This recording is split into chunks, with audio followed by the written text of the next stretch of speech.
Do we finally have a good offensive line? We talk about that next on the Unbearable Sports Podcast. We're going to take the North and never give it back. So that's a good pick. You get the corner. I got to go bold, right? I got to go bold for this. Yeah, she's got some nice. Welcome back to the Unbearable Sports Podcast. I'm your host, Brad. Make sure to like and subscribe if you're out there on YouTube, and always rate that show 5 stars everywhere that you get your podcast. Happy Sunday.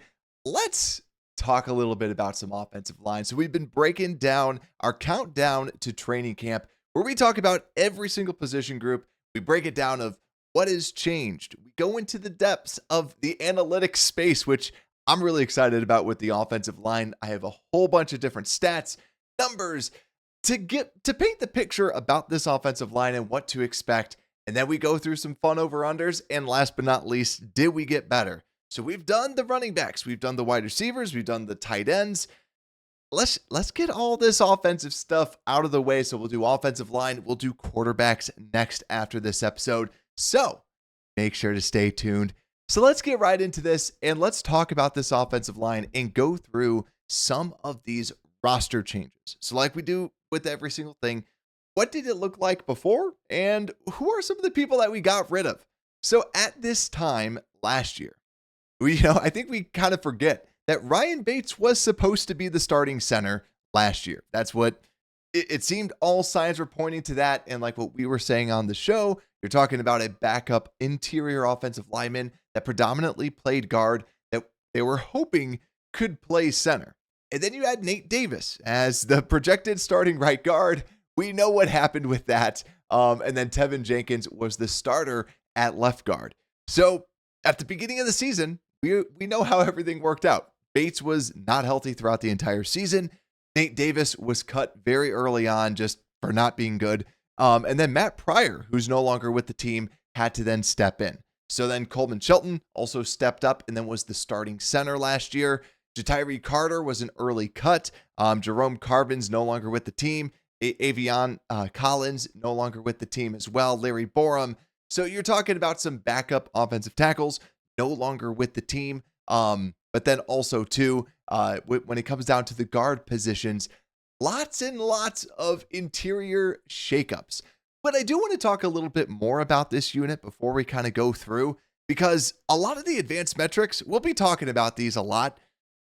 When you look at what ESPN had, so a lot of ESPN, PFF stuff, I'll bring it up and then I'll bring up like what we saw on tape. Right? Or even try to explain some of this. Some of these I agree with, some of these I don't agree with.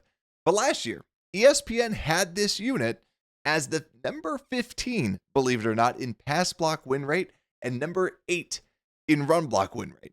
Now, what do I think about that, right? As many of you know, after every game, we'll go on to YouTube, we'll watch the game live, we'll watch the All-22, we'll break it down. Now, do I think that they're the worst in the league? No, I do not believe that this unit acted like that, but it was, as a lot of us know, we would say gross. Like I've just watched this and it was just a gross unit through and through. And the big reason from the run block perspective, maybe they were so high because like people were at least holding their blocks, but they just didn't operate as a unit. And I think that's why you saw the offensive line looking so bad.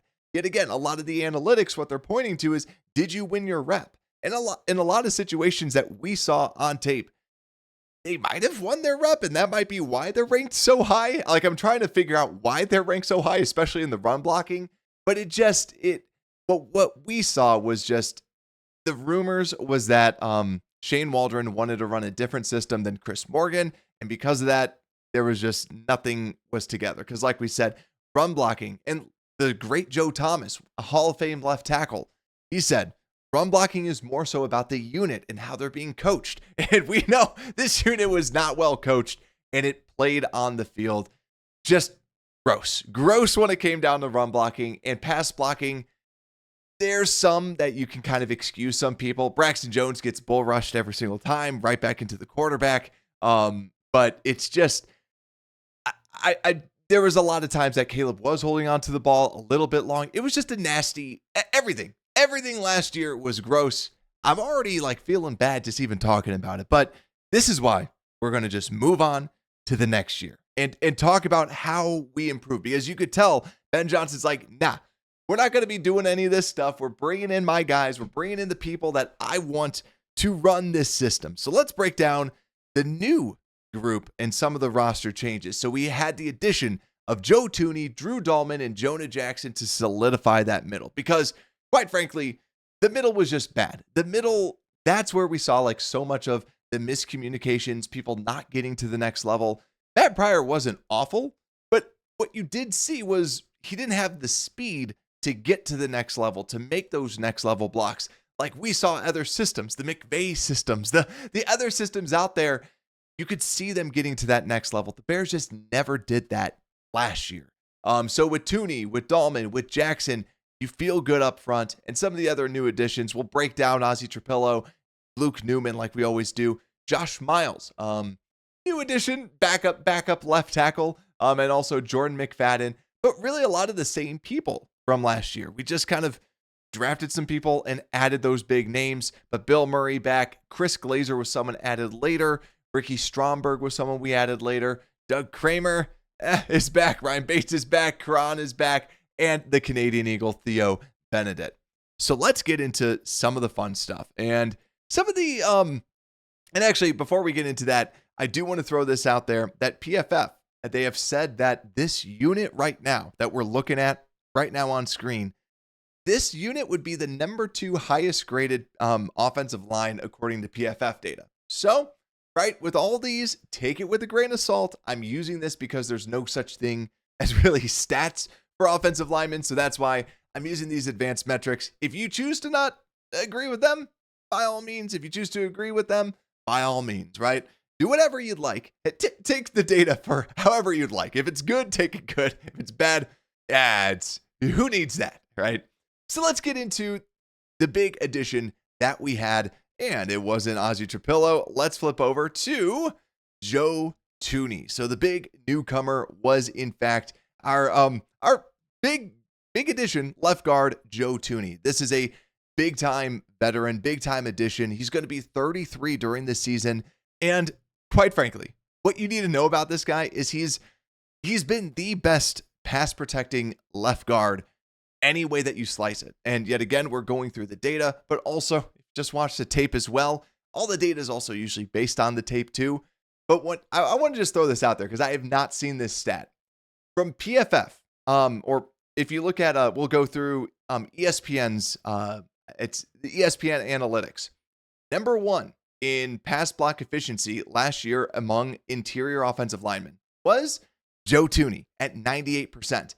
In 2023, Joe Thuney was number 1 at 99% pass block win rate. In 2022, Joe Thuney was, you guessed it, number 1 again in 2022, number 1 in 2021. Just phenomenal. Like, this is what he was able to do. He's been the best pass blocking guard. And then even from PFF's stats, he's been the top pass blocking guard for 4 straight seasons. So no matter if you're an ESPN analytics fan or a PFF analytics fan or PFF fan, both of them are saying the exact same story. They're both saying this guy is the best pass protector that's out there. And quite frankly, this reminds me of when the Bears got Josh Sitton, for those that remember that. But to this feels longer term because he's only going to be 33 years old, like we said. But also too, he's better, I'd say, than what Sitton was. They're both very, very good, but Sitton came in as a pass protecting specialist. But also too, last year, he switched over and played some guard. That's why you might see, hey, 97.6% efficiency. That's not great. That's not the best ever for a guard, but a lot of that is because he switched over to left tackle. And he's not a left tackle. He's an average at best starting left tackle, but at left guard, that is his position. That is his home. And when he was at left guard last season, 316 snaps, only 1 single pressure. And a pressure, they quantify it as a hit, a hurry, or a sack. So only 1 hit, hurry, or sack that he gave up in 316 snaps. He had a 95.6 PFF grade with that, which was, as you can imagine, the best. So what you're going to get is you don't have to worry about this guy, because even last year too, ESPN Analytics charted him with one of the lowest, he had the lowest double team percentage among all top 20 interior offensive linemen. At only 60%, he was getting some assistance, which seems high, but that was the lowest among all interior offensive linemen that were inside of that top 20 for pass block efficiency. So or pass block win rate. So an absolute crazy number. No matter what you need to know, this guy's going to keep Caleb upright. This guy's been good.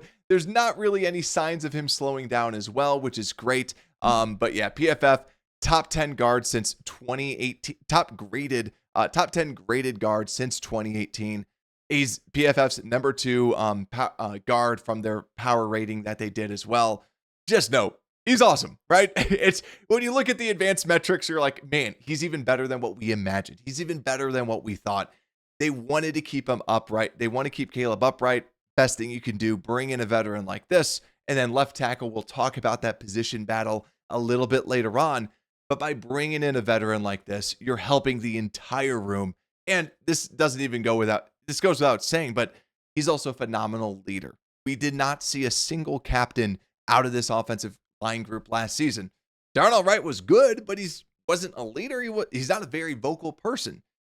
Joe Thuney is not a vocal person, but he's a leader that people respect. So absolutely crazy. And also, Thuney and Jonah Jackson, PFF's number 1 best duo of guards in the NFL. They did put a caveat out there saying, yeah, there's not really like an elite guard duo out there, but this is the best guard duo in the NFL, according to PFF.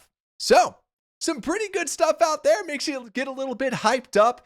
Next newcomer that I wanted to break down as well is the one and only Drew Dalman, which, as we've talked about from Drew Dalman when he was signed, the thing to know about this guy, he's not a pass blocking specialist like you had with I was going to say Josh Sitton, with Joe Thuney. Drew Dalman is truly a run blocking specialist, especially in the zone blocking scheme, where from a zone blocking zone grade, 93.8 in the zone grade. And the big reason why this is important is he's fast, he's quick, like a Frank Ragnow. One of the things that made the Lions offense run was that if you watch it, Frank Ragnow is able to get to a position very far off the ball, very quickly, very, very fast. And that's probably what Ryan Poles actually wanted to get out of Ryan Bates. I've heard some people from that cover the Buffalo Bills saying, I can't see why the Bears like him so much unless they want someone that's fast. Obviously, different regime under Shane Waldron, but still, Drew Dalman gives you that fast center that can get to the spot and make those blocks and make those plays. That's why he's been one of the best run blocking, highest run block grades according to PFF. And when you look at it too, PFF, he was the 4th highest graded center last year, 3rd highest in 2023, and 14th best in 2022 in his 3 seasons as a true starter. Also, PFF in the power ratings made him a top 5 at number 5 graded center as well, or not graded, but in their power rankings, they had him as number 5. But this is great. And I think that's the thing that really kind of shines with Dalman. None of the ESPN analytics had him as a top 20 interior offensive lineman in some of their win rates. So I just want to throw that out there. But PFF loves him. They absolutely love him. And when you turn on the tape, the guy just gets to the next level. And every single season, it does appear that his pass blocking has gotten better. So hopefully that trend continues. Now, something that I am a little bit nervous about is he was banged up last season. Atlanta let him go. And that's always, Atlanta's not the greatest organization in the world, but letting a center go is a little like kind of makes you raise an eyebrow. But still, what you're going to get is someone that can run this, like, yet again, you want to run the ball. This is someone that can be the quarterback of this offensive line and kind of help a Caleb Williams. And we're getting a true center as well. Now, the only other thing that I just want to throw out there is, yet again, I want to bring this all up. And ESPN Analytics actually really liked what Coleman Shelton did, which I kind of disagree with. They had him as the 15th highest pass block win rate interior offensive lineman.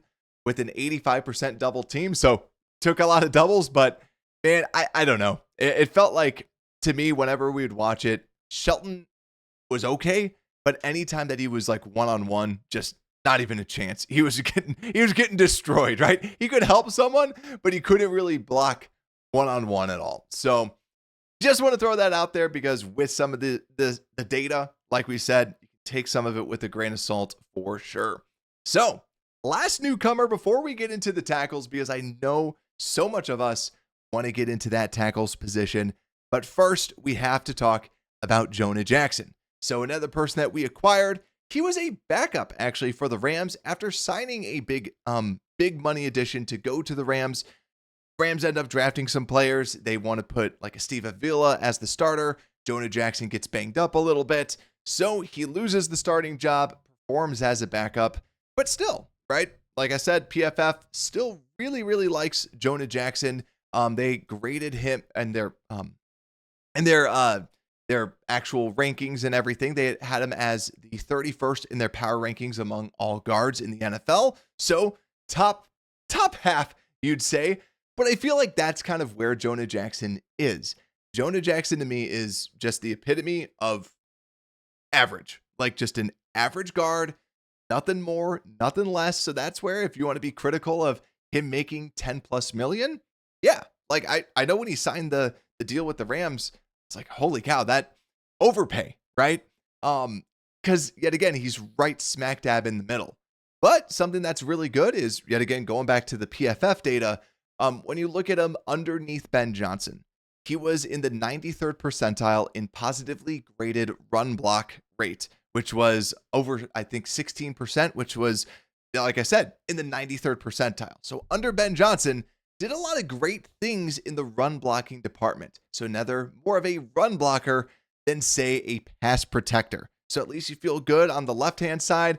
On the right-hand side, PFF charts him with only giving up 2 sacks in the past 3 seasons, which is phenomenal. But his efficiency, creating some hurries and pressures, not so great, averaging around like 97% is kind of where that is. Not awful at the guard position, but not great at the guard position as well. So big thing with Jonah Jackson, think of him just okay, right? And we'll talk about this with Braxton Jones. There's just that like okay line, which quite frankly, I'm fine with. I just don't want anybody bad. like that's the thing. And yet again, if they're operating as a true unit, that's what I'm so excited about. So with Dahlman, with Jackson, 2 more run heavy types of players, really like that. And then Joe Thuney being able to hold down that left-hand side. You feel good about these newcomers. So now let's get into it. Let's get into the tackles. Let's talk a little bit more about these, because this is going to be the story. The interior, you feel set. You feel good. They added them. They really, really like them. But now let's go over to our tackles, where last year we had Darnell Wright come up, and Darnell Wright, quite frankly, big jump, big difference in what we saw. Like, I know on this show, when I was talking about Darnell Wright in his rookie season, I was like, he had a phenomenal season, not in the sense of like he's one of the best guards out there. In more so that in the rookie season of a tackle, it is very, very hard to do well. And Darnell Wright was good in his rookie season. And then he was even better the next season. PFF charted him with a 79.3 overall grade, 82.2 run block grade, and a 75.4 pass block grade. PFF in their power rankings made Darnell Wright the 26th best tackle overall from their power rankings, which not bad, yet again, kind of like in that average rating, but also 16th best tackle in 2024. Big jump from 52nd in his rookie season. So the grades have him at 16th last season and 26th in the overall ratings. Now, some of you might be thinking, well, if PFF grades are supposed to be how good they are, why is he 26th versus 16th? Now, a big reason is, keep in mind that the grades themselves are more of how well did you do last season. Then when they do the power rankings, it's more of them trying to add in some judgment and add in like what they think. Personally, if you are basing it off the grades, I think he should be higher than, because you're kind of projecting like, hey, maybe he should be better than what he was. But still, I think overall, to me, Darnell Wright, he is a good right guard and right tackle. I think he's a phenomenal right tackle. And you just continue to see that he's got the movement skills you want. He's got the speed. He's got the power. He's got all that stuff that you want. Like, God, not saying he's as good as Penei Sewell, but he's fast. He's fast and big, which is something that Penei Sewell definitely was. And we saw him catch. So maybe he's going to have a little trick catch out there. But really, Darnell Wright, I like him. All right. I think that, yeah, I'm not too nervous about Darnell Wright. Knock on wood. I want him to stay healthy like he has been the past 2 seasons. So great stuff. And something also that is very encouraging with Darnell Wright, like we said when we drafted him. Darnell Wright had one good season under Tennessee. He was a 5-star recruit, and you saw the natural progression. We're seeing that natural progression, and that's something to be excited about. People that are online, the offensive line experts on YouTube also talk that he has some advanced techniques with his one-hand placements and other things like that. So I'm hoping that we can then see another step in Darnell Wright's game this season, but makes you feel good about that right tackle spot. So now, some of you might know, we're now into the left tackle spot, which I think, to me, this is the big question, right? Because Darnell Wright, I'll say this over and over again, Darnell Wright should not be your left tackle. Yes, he played some in college, but to me, if you're going in here and you look at your starting lineup, Thuney, Dahlman, Jackson, Wright, keep that there because you feel good. You know what you're getting in those 4. Then you flip over to the left side where you have Braxton Jones, Ozzie Trapillo, Karan Amagaji. To me, leave that as a question because then you can have those 3 duke it out, see who can kind of get the best out of that position and really kind of shine at that left tackle position. And if no one is shining, you can have a tight end, Chip, or somebody at least help out that left tackle position so that you feel better about it. But let's talk about Braxton Jones because I know this is going to be the most heated debate out of anyone that's out there. We are very, very protective of or very, very defensive and attacking of our left tackles because I think about it like Charles Leno. Charles Leno was someone that I know I was always a Charles Leno apologist, even though that he committed a lot of penalties. And I'm not here to tell you Charles Leno was a great tackle or anything like that. But when we talk about like a Jonah Jackson, that epitome of average, that is my feeling with Braxton Jones, is I always feel like he's just been that epitome of average where you can get better and you want to get better. But you can also get a lot worse, which is what we saw because you had Larry Borum come in. You have Jake Curran come in. You have Karan Amagaji come in, and it is significantly worse. But with Braxton Jones, the thing that I really want to see is I want to see him with a consistent left guard. Tevin Jenkins was always frequently injured, and with Braxton Jones, he's also been banged up as well. I just want to see how he looks next to Joe Thuney. He's going into his final season now, final season of his contract. And with this, average left tackles make a lot of money. You saw this with the former, Cam Robinson, where Cam Robinson is not a great tackle by any stretch of the imagination. Probably in a similar vein as I'd say with like Braxton Jones. This dude is making, close to $20 million. So that's the thing. Tackles get paid in the offseason, and that might be why the Bears invested a 3rd-round pick last year and a 2nd-round pick this year in tackles to say, hey, let's kind of move on. Also, too, the Bears have stressed the importance of pass protection. So let's get into some of the numbers with Braxton Jones. So last season, PFF charted him with only 5 sacks given up and 2 sacks this season before. Now, PFF2 saying, hey, he had his best pass blocking performance with an 80.8 PFF grade. Yet again, I'm stating the numbers. Your reaction to the numbers is your reaction. Because I already know there's some people on the other line going, oh, I don't like these numbers. Even though that they're good, I don't like these numbers because, like I said, Bull Rush Braxton, he gets pushed back a lot. And the thing that I love is that Ben Johnson kind of called him out. Like he did say, Braxton needs to be able to anchor better. And I'm just glad that a coach even said that because the thing with Braxton, I love his movement skills.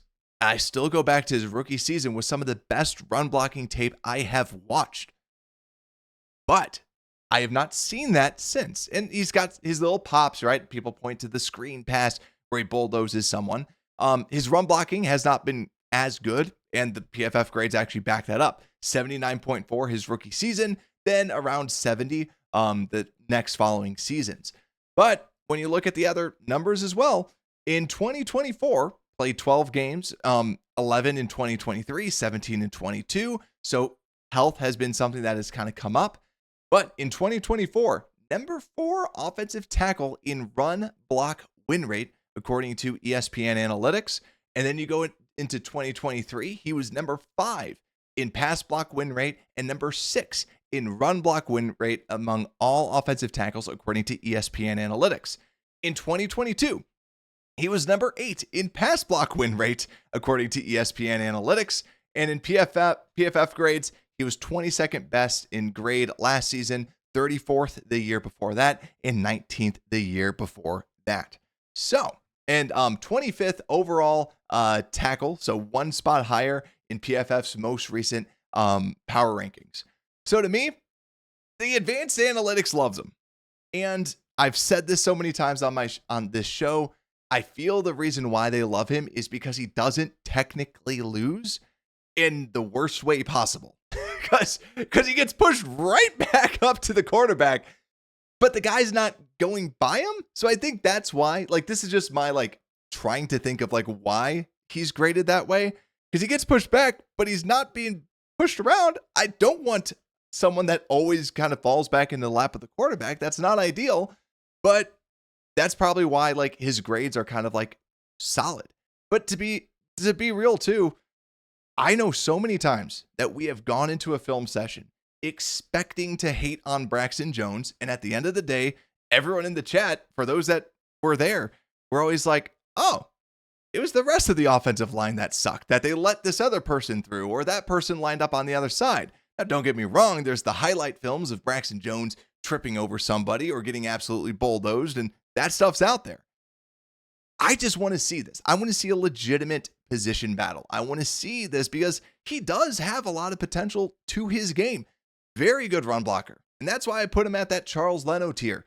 Or is that just average? But the difference between him and Charles Leno is Charles Leno could not run block to save his life. He, you have the scheme, but he always was getting pushed back. He just did not have the leg drive. Braxton has that in the running game. To me, it's the question of, can you anchor?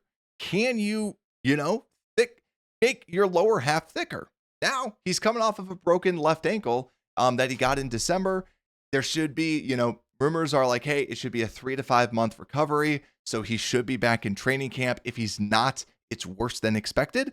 So he should be back. But yet again, the number one thing is his lower half. He needs to be squatting. He needs to be doing that. On a broken ankle, probably not doing that. So we'll see how strong he actually is coming back. And I think that's going to be a big question. How healthy is Braxton Jones? That's the number one question. How healthy is he going to be coming back? Because I still feel like he's got a lot of potential. He really does. Because anyone that hates on him, it's because he gets bull rushed. Well, if he can anchor better, or they specifically are focusing on that, what do you have then? Right? Then you have someone that's pretty darn good.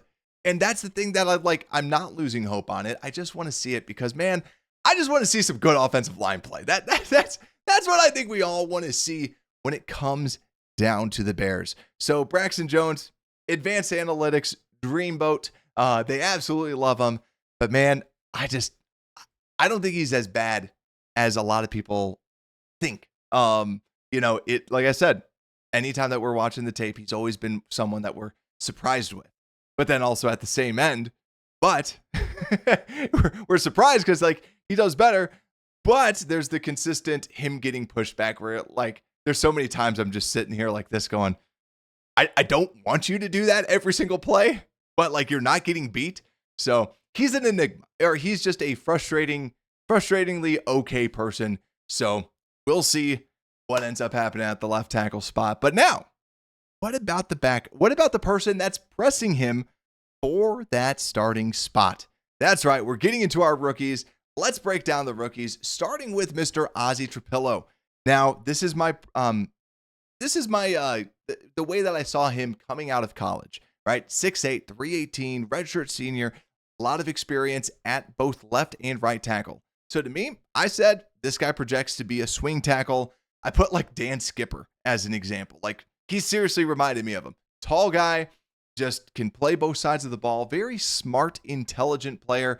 And even after the draft, people just continuously talking about this guy, just how smart of a player he is. He was picked number 56, Arif Hassan's consensus 78th player, and Mock Draft Database's consensus 85th player. So based on that, he was, then I've said, technically overdrafted. But right now, it's kind of like your grades in high school. They don't matter after you get a job, right? No one's asking after you got into college or you have a job, hey, what was your GPA, right? Now it's all about what you're doing in the NFL and what you look like. A lot of people saying Ozzie looks the part. And anytime that you're coming out of these training camp things, it's what's the consensus? Day in, day out, who's impressing? A lot of people saying Ozzie. They're saying that he moves very fluently, which is something that I thought was a little bit something that I didn't necessarily see too much. A solid athlete, but slightly slow. But out there in camp, people saying he moves very well. Also, too, something that I think he can be coached up on. He reaches forward a lot with a lot of his blocks, but we'll just see. But really with Ozzie, he's a very good pass protector. And something that Ben Johnson mentioned is that he cares about the pass protection. And he specifically called it out. And he called it out in a way that it felt very intentional. And that's the thing with a lot of these interviews. You can't take every single word that they say as gospel. You have to read between the lines. What are they trying to say? What is the thing that felt like it slipped? And that was one of those. And me, that's where I feel Ozzie, I still think that I think that he might end up being the starter. I think we still have to see how healthy Braxton is. And I've said this before. I think it's going to be a question of how healthy Braxton truly is. And I think that he could be still banged up. Like we were talking about before, broken ankle. How strong is that lower half? Because that's going to be key for Braxton Jones. Ozzie could be the guy, but it's definitely going to be a competition, especially since Ozzie 80.5 pass grade last season at Boston College, and a very good pass protector throughout his career in Boston College. So to me, Ozzie could be the guy, but he's going to be something that's very exciting to watch. So now, next rookie, technically not a rookie, but I'm going to still talk about this guy like we talk about our rookies, and that's Karan Amagaji. And I actually purposely brought up my draft profile of him when he was coming out of Yale, where I liked him. And he was my tackle number 8 coming out. And he was the consensus tackle number 13. He was the consensus number 84th player. And ironically enough, Ozzie, consensus number 85th player. So around the same projection. But the reason why I really like Karan Amagaji coming up, 6'5", 323. And this guy was very, very speedy. And I put Braxton Jones because, like I said before when we were talking about Braxton Jones in the run game. That was the thing where him as a rookie, Braxton Jones as a rookie, because I wrote this 2 years ago, or I wrote this, year and a half ago. Braxton Jones as a rookie just put on some of that best, just quick run blocking where he's just bulldozing people, moving people down. That's what Karan was doing at Yale. Yet again, you're going against doctors and lawyers, so you're not necessarily going against the best competition. And that, to me, is still the big question mark. Is he was a very raw player and was banged up at his time at Yale. Still banged up with his time with the Bears. He's getting his now he's finally going to get a full offseason with the Bears to kind of learn the system. And, that's the thing that I'm really excited about him. And already it seemed like at the first day of training camp, people saying Karan Amagaji looked very awkward in minicamp and OTAs. But then at the end, people were like, hey, he's actually kind of moving pretty well. People aren't saying oh my gosh, he's unbelievable, but he wasn't this awkward turtle out there, type of thing. So to me, it's good to hear that because you want all these people to be great players for you because you drafted them. And hey, better offensive linemen, that's what you want. So to me, Karan, do I think he's going to truly potentially win the left tackle spot? No, I still think that it's going to be Ozzie versus Braxton. But to me, I want to see some growth because Karan is one of those, it might take him 2 years in order for him to really get his feet underneath him with missing the entire like OTAs training camp last season. And then just get him, he's a very raw prospect. So to me, Karan, keep learning out there because you're a Bears fan. We need a left tackle. We need some help out there. But last but not least, last rookie, threw Karan out there as well. Last rookie I want to talk about is Luke Newman. Now, big reason, he was our drafted 6th round, 195 out of Michigan State. He was projected to go undrafted. The consensus mock draft database, number 355th player, drafted at 195. Now, this is someone formerly of Holy Cross, transferred over to Michigan State. He's 6'3", 312, someone who was left tackle at Holy Cross, left guard at Michigan State. A lot of people really like that he might be able to play some center, play some left guard.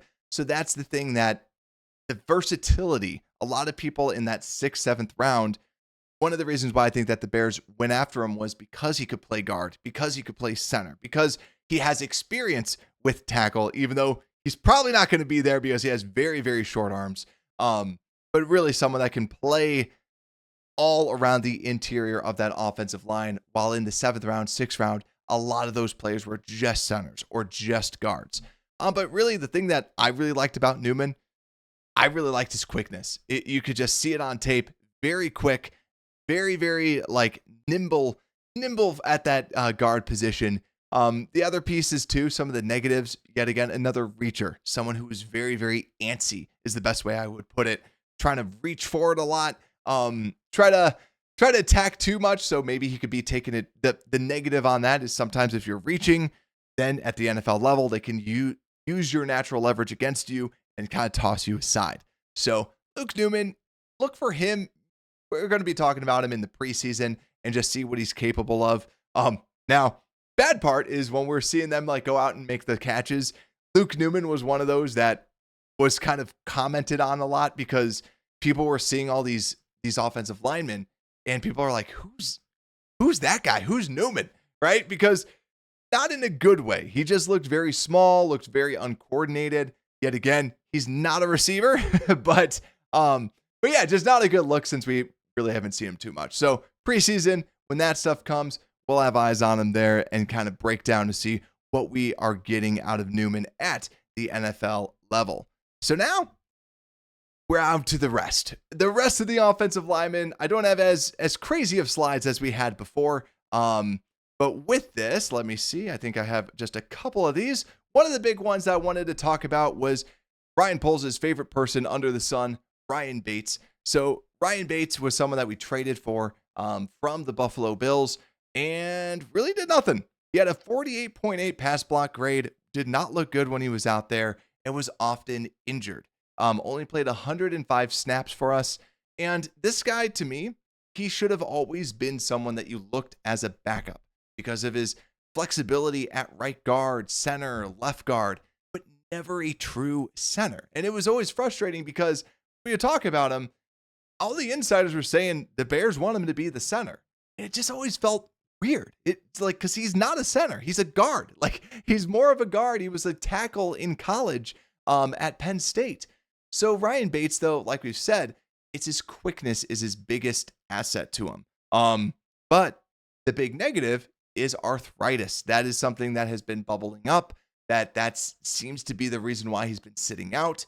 And maybe it's an early retirement for him because he's getting up there. He's going to be 29 at the very end of the season, but someone who's going to be 28 during the season at least. But arthritis is no joke. So to me, that's going to be the big question mark is he even playable? Now, if he's not, you can cut him and you can save $4 million. So that might be in the cards with it. But I would love to see him being nursed back to health just because if he can be that guard that you need, that guard, that center, give me that versatility. That's why Yeah, like with anybody, you want him to be healthy. Do I believe he's going to be fully healthy?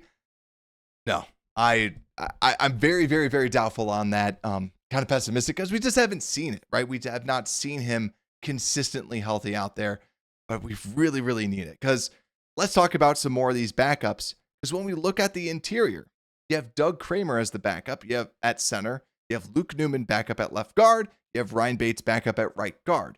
So you have, Doug Kramer to me has not been good. He at fullback, at center, he's not looked great out there. You'd like to upgrade from him. And Luke Newman, rookie, we don't know what we're getting out of him. Your number 355 consensus player, right? Could be great. He could not be. We got to see that. So that's why I think the Ryan Bates piece to me is the number one thing. That's why he's such a key storyline to keep an eye out for, especially in training camp. Is he out there? Is he playing? Because it's a huge piece for the overall depth. The chances of this entire offensive line making it throughout the entire season is low, like altogether. So Drew Dahlman, like we said, has been banged up. Jonah Jackson has been banged up. So that depth is very, very, very key for you.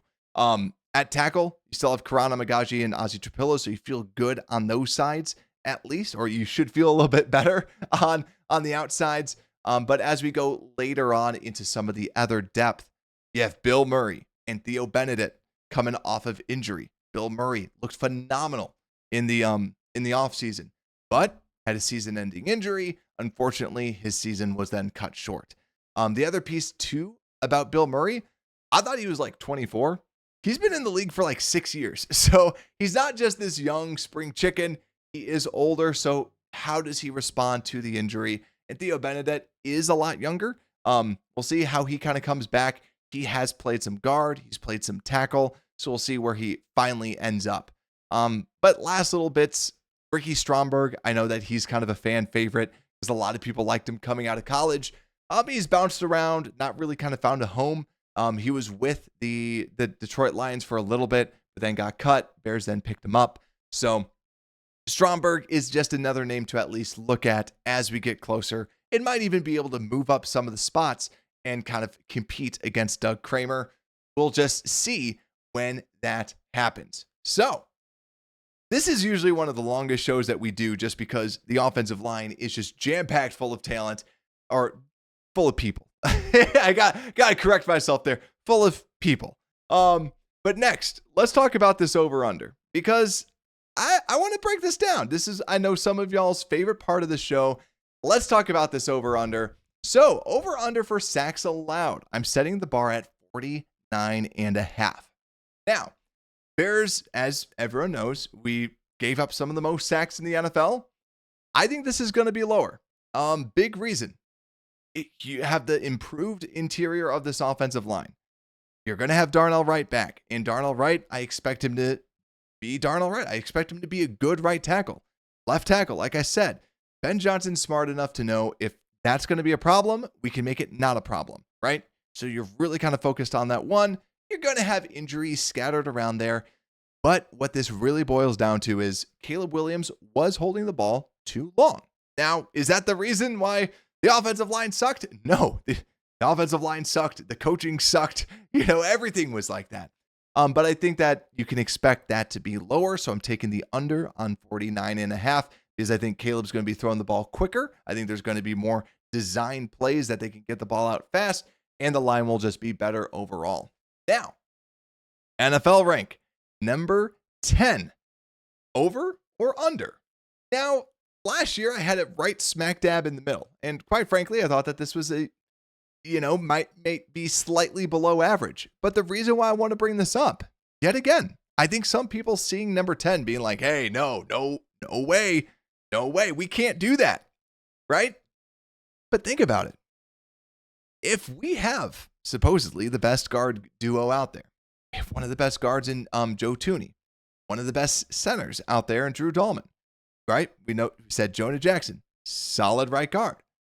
And if Darnell Wright continues to be one of the better right tackles in the league, that's a good lineup. So now your biggest question is the left tackle.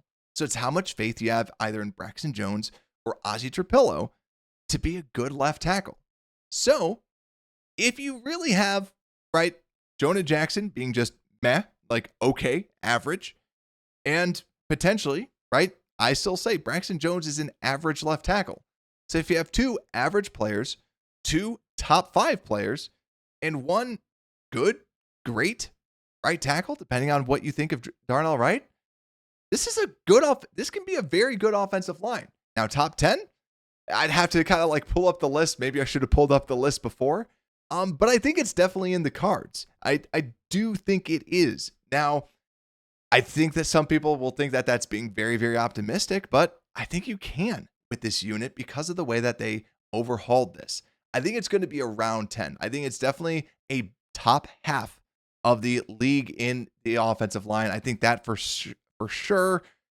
Top 10, I'm going to say yes, just mainly it being like number 10.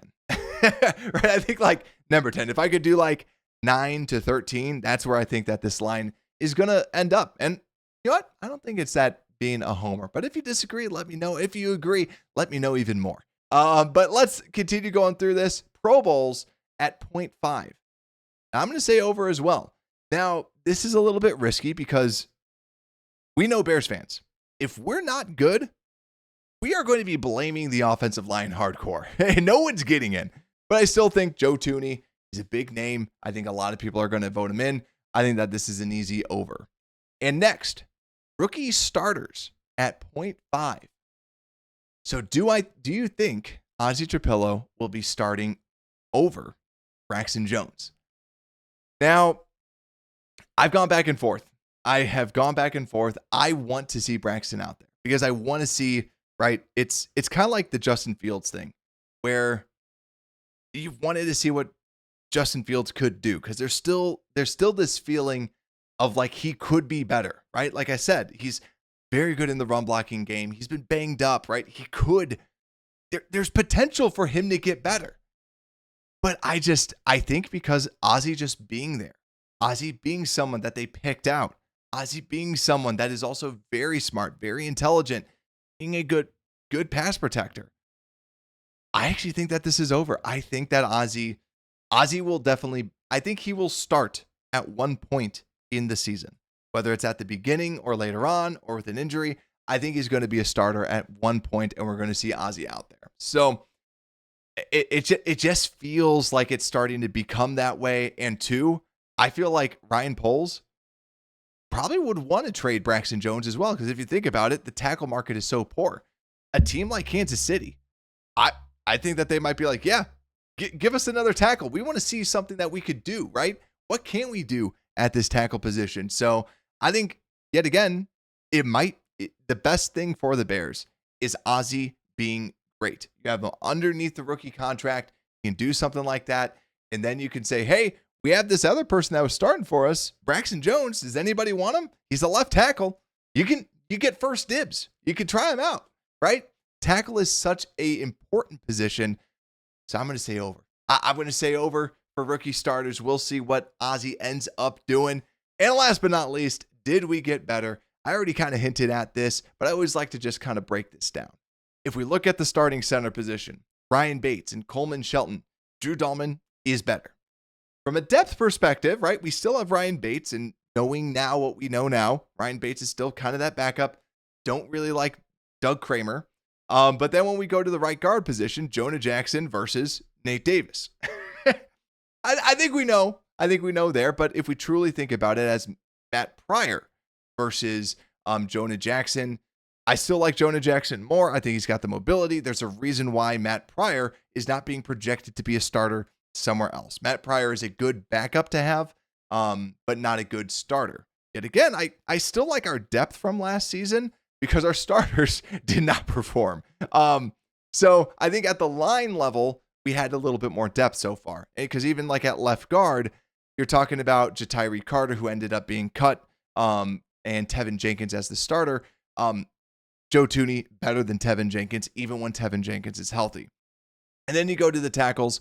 Like I said before, I think that Darnell Wright, you'd love to see him a little bit better, but I think it's reasonable to say maybe takes a little step forward. This isn't Madden where it's like a constant straight line, but I still think that he's a very good right tackle. I think it's going to be kind of similar there. Now, Larry Borum and Karan Amagaji as backups versus Karan Amagaji and Ozzy Trapillo. Borum did not look good last year, and Karan should be better. Like, you can't get much worse than how he was playing. So the backups at the tackle position, I feel a lot better. Braxton Jones, to me, is a question mark because, like I said before, coming off the injury, I think that injury is going to play a lot because there is a world that Braxton Jones comes out and looks phenomenal. There's another world that he comes out and because of the injury looks significantly worse. So to me, I'm not going to say better or worse at the tackle position, but I think that we got better at the depth of the tackle spot. So I don't love the interior depth, but yeah, it's without any question, right? I love talking just about the sections. So to me, the lineup, everything, it's better than last season. I think we all kind of already knew that. But still, the biggest questions that I have, depth at the interior spot and left tackle, who's going to be out there? So that is an hour of offensive line talk. I hope you enjoyed this because at this time, there's not a lot of Bears content out there. There's, it's a lot of the fun stuff, but I always like for us to just break down the team, break down the roster, and talk about something as we kind of get down into training camp. So if you love this too, make sure to drop a like out there on YouTube and make sure to subscribe, hit the notification bell, and also download the show. Just search for Unbearable Sports on Spotify, Apple Podcast, iHeart, wherever it's out there. And with that, Unbearable Sports Podcast, we are out.